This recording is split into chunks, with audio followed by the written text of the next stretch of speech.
In 1932, $5 fed a family of four for an entire weekend. $5 bought a sack of flour, a pound of lard, a dozen eggs, 2 loaves of bread, a head of cabbage, a few pounds of potatoes, and still left coins jangling in a workshirt pocket. In 2026, $5 still buys dinner for a family of four, if you cook like your great-grandmother did. Not if you order it. Not if you walk into a grocery store with no plan and no memory.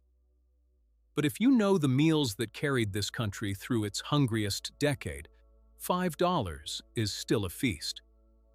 These are the dishes that prove it. 50 of them, gathered from coal town kitchens and sharecropper porches, from tenement stoves and farmhouse tables, from the hands of women and men who refused to let their children go to bed hungry. Before we begin, settle into the truth of what we are talking about. By 1932, unemployment had climbed past 24%. A loaf of bread cost 7 to 9 cents. A dozen eggs, depending on the month and region, ran 18 to 29 cents. Potatoes, glorious potatoes, could be had for under 3 cents a pound. And yet people still starved, because pennies themselves were scarce. The meals born in that era were not born of poverty alone. They were born of memory, of immigrant grandmothers who had already survived famines in Sicily and Galicia and County Cork, who knew that a pot of beans and a hunk of stale bread could be coaxed into dignity. Let us start with breakfast, because that is where the day began and where the budget was tested first. Milk toast was the humblest of morning meals, a slice of yesterday's bread torn into a bowl, warm milk poured over it, a sprinkle of sugar or salt, depending on the household's preference. It could be made for about 60 cents today, a slice of bread and a half cup of milk, and it fed a child with a sore throat or an old man with no teeth. My own great-aunt swore by it until her last year. Corn mush, that golden pillar of southern and midwestern kitchens, cost about 90 cents a skillet today. A cup of cornmeal whisked into boiling salted water, poured into a loaf pan, chilled overnight, then sliced and fried in a lard-scented skillet until the edges crackled like autumn leaves.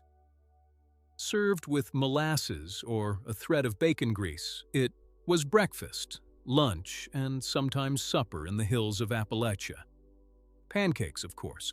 A cup of flour, a spoon of sugar, a pinch of salt, a little baking powder, an egg if there was one, milk or water, or buttermilk if the cow was generous. The whole stack for four, about $1.20 in today's grocery run. In 1933, the same stack cost 4 cents. Served with sorghum in Tennessee, with apple butter in Pennsylvania, with nothing at all in Oklahoma dust. Bowl kitchens where syrup was a distant rumor. An egg sandwich, one fried egg between 2 slices of bread, maybe a smear of mustard, maybe a leaf of lettuce if the garden was still producing, ran about $1 today. In the Depression, it was the laborer's breakfast, wrapped in wax paper and tucked into a lunch pail at 4 in the morning. Potato pancakes, what the Poles in Hamtramck called plaki. Grated potato squeezed dry, bound with a little flour and egg, fried crisp in hot fat, about $1.50 for a plate of 6. My grandfather ate them every Saturday morning of his childhood in Cleveland, and he lived to be 93. Consider Frank Kowalski, a Cleveland steelworker who kept meticulous household ledgers in a marbled composition book. In the spring of 1933, he fed a wife and 3 children on $3.20 a week. He bought a 5-pound sack of flour for 23 cents, a pound of lard for 13, 2 pounds of beans for 9, a bunch of carrots for a nickel, a quart of milk for 8, a half pound of bologna for 15, a dozen eggs for 26.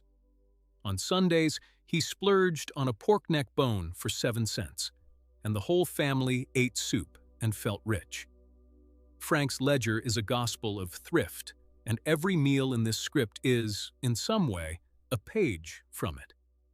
Now let us turn to the lunches, the quick meals, the things eaten standing up or wrapped in newspaper. The bologna sandwich needs no introduction. 2 slices of soft white bread, a slice of bologna, maybe a smear of French's mustard, about $1.10 today for a pair of them. It was the Depression lunchbox staple, the coal miner's noon meal, the farm kids' walk-to-school fuel, creamed chipped beef on toast, irreverently nicknamed by every GI. Whoever tasted it cost about $3 today for a family serving. A 2-ounce jar of dried beef, a pat of butter, a spoonful of flour, a cup of milk, salt, pepper, ladled over toast. It tasted of salt and comfort and the quiet pride of having something hot on a cold day. Onion gravy over bread, which the British call a poor man's supper, and which the Pennsylvania Germans knew as Zwiebelsauce, was almost free. A large onion sliced thin, cooked slowly in a spoon of fat until the caramel crust of sugar formed on every edge, a spoon of flour whisked in, a cup of water or milk, salt, pepper, poured over stale bread. 75 cents today. A meal fit, honestly, for anyone. Pause with me here, because the miracle of onion gravy deserves a proper look. Watch the onion in the pan. It starts white and defiant, then softens, then turns translucent. Then, if you are patient, takes on the bronze of an old penny.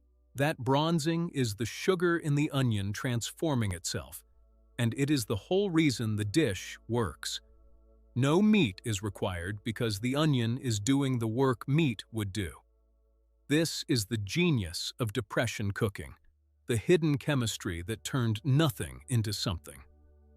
Tuna mac, that pantry mainstay, cost about $3.50 today. A can of tuna, a box of elbow macaroni, a can of peas, a cup of milk, a spoon of flour, a little butter. Baked until bubbling. Fed a family of 5 with leftovers for tomorrow's lunch pails.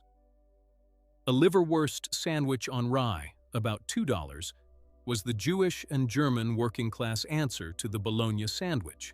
Richer, with more iron and more flavor. A sardine sandwich, about $1.75, was the Italian and Portuguese coastal version, the small, oily fish mashed with lemon and onion onto thick bread. Let us speak now of dinners, the central event, the meal around which a day circled. Hoover stew is perhaps the most famous, named with bitter irony for the president whose handling of the crash the poor blamed.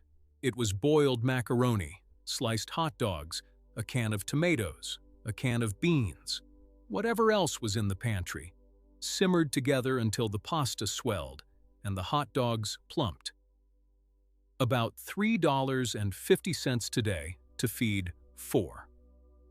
In the Hoovervilles, the shanty encampments that sprang up in every major city, communal pots of Hoover stew bubbled over scavenged fires, and strangers ate side by side without asking each other's last names. Poor man's meal, which went by a dozen regional names, was a potato, an onion, and a sliced hot dog, all fried together in a single skillet until the potatoes were gold and the onion was sweet.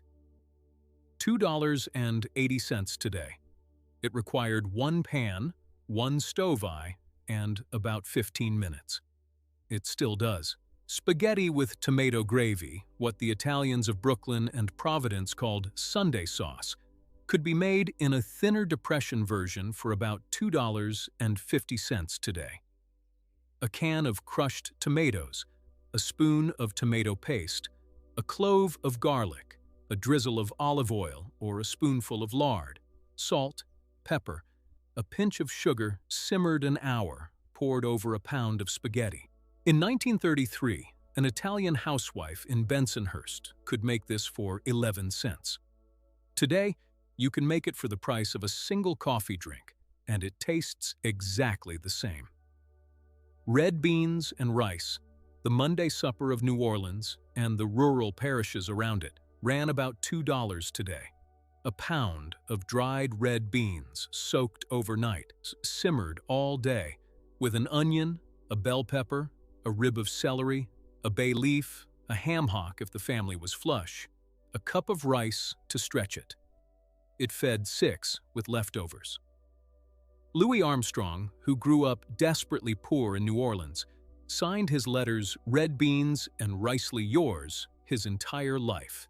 That is the kind of loyalty this dish earned. Boiled dinner, the Irish and New England standby, cost about $4 today.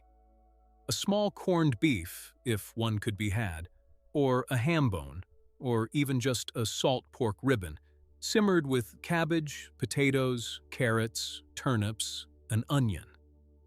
The steam from a boiled potato splitting open in the bowl, releasing its earthy breath into the cold kitchen air, is the sensory memory that sends entire generations back to their grandmothers. Hobo stew, which differed from Hoover stew mainly in that it was cooked over an open fire by men riding the rails, was whatever the day brought. A carrot begged at a kitchen door, a potato pulled from a field edge, a can of beans shoplifted or earned, a strip of bacon, if the day had been good, cooked in a tin can over coals, shared among 3 or 4 men whose names were Red and Slim and Irish. A pot of vegetable soup for $3 today, with whatever is softening in your crisper drawer, is its honest descendant. Now here is a truth I want to press on you. The meals of the Depression were not meals of resignation. They were meals of fierce, inventive love. A mother who could turn a wilted carrot, a heel of bread, a spoonful of lard, and a cup of water into a bowl of soup that warmed her children through a winter night was practicing an art so complete it rivals any chef on any cooking show. She was a scientist, an economist, a magician. The dishes in this script are her curriculum vitae. Let us continue through the dinners. Baked beans, slow-cooked with molasses, a scrap of salt pork, an onion, a spoon of mustard, cost about $3 today for a pan that feeds 6. In New England, they were Saturday night supper, served with brown bread steamed in a coffee can. Lima bean casserole, that humble Midwestern offering, cost about $2.50 today. A cup of dried limas, soaked and simmered, mixed with a can of tomatoes, a handful of breadcrumbs, a little butter, baked until golden. Liver mush, the North Carolina specialty, was a combination of pork liver, head meat, cornmeal, and seasonings, pressed into a loaf and sliced thin to fry. About $3.50 today for a loaf that breakfasts a family for a week. It is still sold at Crossroads Groceries in Rutherford County, wrapped in wax paper and priced like a secret. Chicken feet stew, one of the most resourceful dishes in the Depression repertoire, cost pennies in 1933 and still costs very little today, about $2.50 for a pot. Chicken feet, which many butchers still give away, are almost entirely skin, cartilage, and collagen, simmered for hours with an onion, a carrot, a stalk of celery, a bay leaf. They produce a broth so rich it gels when cooled. African-American kitchens in the South, Chinese kitchens in San Francisco, Polish kitchens in Pittsburgh all knew this truth. Nothing on a chicken is wasted, not even the feet. Mock dishes deserve their own paragraph because they are among the most inventive creations of the era. Mock apple pie, famously, was made with Ritz crackers, sugar, cinnamon, lemon juice, and butter, baked in a pie crust. The crackers softened into something that tasted uncannily like cooked apple. about $2 today for the whole pie. Mock chicken legs were ground pork, and veal skewered onto wooden sticks to resemble drumsticks, breaded and fried, a butcher's trick to sell more of his cheaper cuts. Mock oyster stew used okra instead of oysters, the slippery pods in milk with a little butter and pepper, and in inland kitchens that had never seen the sea, it passed beautifully for the real thing. Consider now the soups, because a pot of soup is the most efficient meal ever devised. Potato soup, at its simplest, is 4 potatoes, an onion, a quart of water or milk, salt, pepper, a pat of butter, about $1.50 today. A handful of leftover ham or a crumble of bacon turned it into a feast. Bean soup, the Senate bean soup famously on the Capitol menu every day since 1903, was navy beans, a ham hock, an onion, simmered soft. $2 today. Cabbage soup, which Eastern European grandmothers called kapuśniak, or shchi depending on their village, was shredded cabbage, an onion, a carrot, a potato, a sprinkle of caraway, a splash of vinegar at the end. About $1.80 today. It tasted of tang and earth and the patience of women who had learned to cook in kitchens without refrigeration. Barley soup, the Sunday soup of Jewish kitchens in the Lower East. Side was pearled barley, a beef bone, an onion, a carrot, a handful of dried mushrooms. About $2.50 today.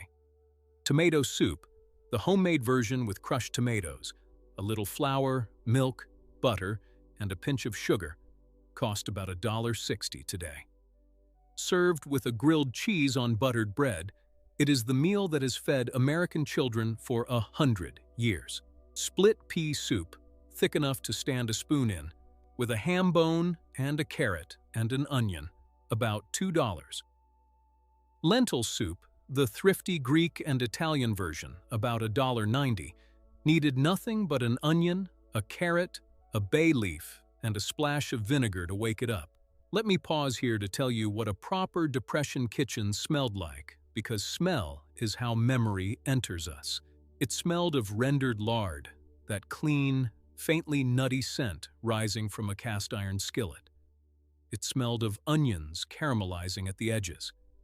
It smelled of yeast rising in a bowl covered with a damp dish towel. It smelled of coffee grounds being used a second time. It smelled, above all, of intention. Nobody walked into that kitchen and opened the refrigerator looking for something to eat. The meal had been planned 3 days earlier, purchased yesterday, and was already becoming what it would become. Now, the breads. Bread was the spine of the Depression table. Depression bread, the name given to no fat, no egg, water and flour loaves that working-class bakers turned out during the worst of the shortages, cost about 80 cents today for a loaf. Flour, water, yeast, salt, a pinch of sugar to feed the yeast, mixed, risen, shaped, baked. The crust snapped, the crumb was chewy, the flavor was clean. It was the bread that sopped the onion gravy, cradled the bologna, soaked up the bean juice. Soda bread, the Irish emergency loaf, cost about $1 today and required no yeast, no waiting, just flour, baking soda, salt, and buttermilk, mixed and baked in under an hour. It was the bread that was made when company arrived without warning.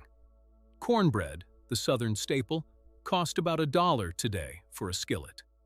A cup of cornmeal, a half cup of flour, a teaspoon of baking powder, salt, an egg, a cup of buttermilk, a few tablespoons of bacon grease melted in the cast iron before the batter went in. That grease gave the bottom crust its golden shatter. Biscuits, those cloudy miracles of flour, lard, and buttermilk, cost about $1.20 today for a dozen, served with sorghum, gravy, or a scrape of butter.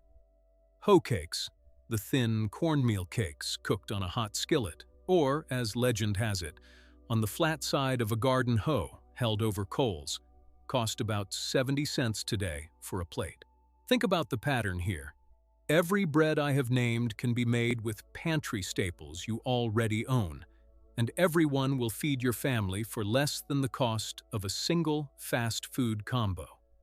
Bread needs flour, water, salt, and attention.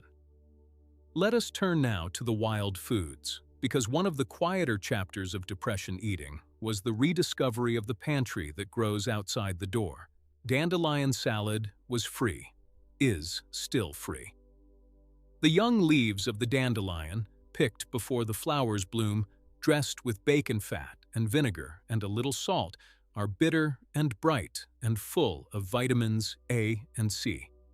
Immigrant Italian women in Newark foraged them in vacant lots.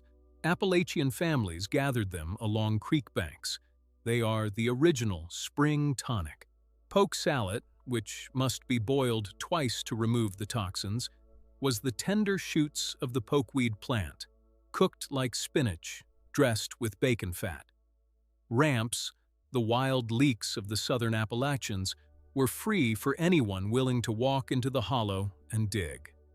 Nettle soup, cattail shoots, purslane, chickweed, lamb's quarters, all free, all edible, all rich in nutrients that sold-in-a-bag grocery greens can rarely match. Now we come to the sweets, and here I want to choose carefully because this script is about meals, not desserts. But some sweets were meals, or stretched meals, or made a meal feel like more. Wacky cake, born in the rationing years adjacent to the Depression, cost about $1.80 today for the whole cake. Flour, sugar, cocoa, baking soda, salt, vinegar, oil, water, mixed right in the baking pan without eggs or milk or butter. 3 wells in the dry ingredients, 1 for vinegar, 1 for oil, 1 for vanilla. Water poured over the top, stirred, baked. It rises tall, crumbs moist, tastes of cocoa and quiet victory. It is still the birthday cake of choice in households that inherited the recipe from a grandmother who survived the Dust Bowl. Pause again, because this is worth dwelling on. The wacky cake exists because butter, milk, and eggs were either unavailable or too expensive, and because some unnamed woman refused to let a child have a birthday without cake. That refusal is the entire history of Depression cooking in one gesture. It is the thing that makes these meals more than meals. They are monuments to the stubbornness of love in the face of scarcity. Other notable sweets used as meal stretchers include bread pudding, which rescued stale bread with eggs, milk, sugar, and cinnamon, about $2 today for a pan that feeds 6. Apple Brown Betty, which layered sliced apples with buttered breadcrumbs and sugar, about $2.50.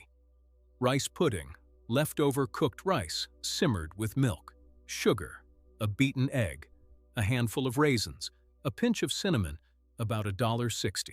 These were not desserts so much as second dinners, served warm in the same bowl the soup had come in.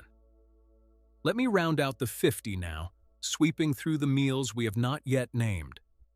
Creamed peas on toast, about $1.70 today, was a can of peas warmed in white sauce and ladled over buttered toast. Creamed tuna on toast, same idea, about $2. Goulash, the American kind, was ground beef or onion and tomato with macaroni, about $3. Chili, thinned and stretched with beans, about $3.50. Slumgullion, that delightfully named one-pot dish, was whatever ground meat, tomato, pasta, and vegetables happened to be on hand, about $3. Cabbage rolls, golubki to the Poles, halubtsi to the Ukrainians, cost about $3.50 today for a pan of 8. Cabbage leaves blanched, stuffed with a mixture of rice and a little ground meat, or just rice and onion, rolled, baked in tomato. Stuffed peppers, about $3.80. Cabbage and noodles. Haluski, the quintessential Slavic comfort food, cost about $1.90. Shredded cabbage sautéed with onion in butter, tossed with wide egg noodles, salt, pepper, a crack of it. My grandmother ate this every Friday of her life. Welsh rabbit, cheese melted with a little beer or milk and a spoon of mustard, poured over toast, about $2.50. Today, toad in the hole, sausages baked in Yorkshire pudding batter, about $3. Shepherd's pie with whatever meat was cheapest and topped with mashed potatoes, about $4 for a pan that feeds 6. Scrapple, the Pennsylvania Dutch marvel, was pork scraps and cornmeal pressed into a loaf, sliced and fried, about $3 for a loaf that breakfasts 6. Pigeon pie, because yes, people ate city pigeons during the Depression. Caught in parks with nets, cleaned, stewed with onions and potatoes. The dish deserves its place in the historical record as an honest meal born of honest desperation. Squirrel stew, common in rural Appalachia and the Ozarks, was free if you had a 22 in patience, the meat darker and sweeter than chicken. Rabbit stew, same economics. These were not exotic meals, they were Tuesday. Tomato soup cake, a curiosity of the era, used a can of tomato soup in place of milk and sugar in a spice cake, about $2. Depression pudding was breadcrumbs, milk, and sugar baked into custard, about $1.50. Vinegar pie, a clear yellow pie of vinegar, eggs, sugar, and flour, mimicked lemon when lemons were out of reach, about $2. Let me bring us home with the final cluster, the one-pot dinners. Mulligan stew, the domesticated kitchen sink, beef and vegetable simmer, about $4. Chop suey, the American Chinese interpretation. Leftover meat, celery, onion, cabbage, soy sauce, served over rice, about $3.50. American chop suey, the New England version with macaroni, tomato, and ground beef, about $3. Johnny Marzetti, the Ohio church basement casserole of ground beef, onion, tomato, macaroni, and cheese, about $4. Tuna noodle casserole, $4. Porcupine meatballs, ground beef and uncooked rice simmered in tomato, about $3.50. And one last meal I will not let pass unnamed. My grandmother called it egg drop rice, a cup of rice cooked in chicken broth, an egg beaten and drizzled in at the end, a scallion sliced thin, a few drops of soy. About $1.50 today. It is the kind of meal a woman invents when she has rice, an egg, and an old bouillon cube, and needs to feed someone she loves. That is, in the end, what every one of these 50 meals has in common. Here is what I want you to do with this history. Do not treat it as nostalgia. Do not romanticize hunger. The Depression was not a charming era, and the people who lived through it did not experience their ingenuity as quaint. They experienced it as survival, and many carried the trauma of those years into every pantry they ever stocked, every leftover they refused to throw away, every dime they folded into a coffee can. What they left us is a working set of instructions for feeding people you love when the world gets hard. So this is my heritage invitation to you. Choose one meal from this 50. Just one. Make it this week. Cook it slowly, without multitasking, without scrolling, without rushing. Let the onion take its time to bronze. Let the beans soak overnight. Let the bread rise twice. Eat it at a table, with someone you care about, or alone with a book and a candle. Taste what your great-grandmother tasted. Taste what Frank Kowalski's wife put on the table in Cleveland in the spring of 1933. Taste the evidence that $5, cooked with memory and intention, still feeds a family. And then, when you're finished, sit for a moment in the quiet of a full stomach and honor the generation that invented this food. They did not cook because they wanted to. They cooked because they had to. And somehow, against every odd, they made it beautiful. Carry that forward. The pantry is still open,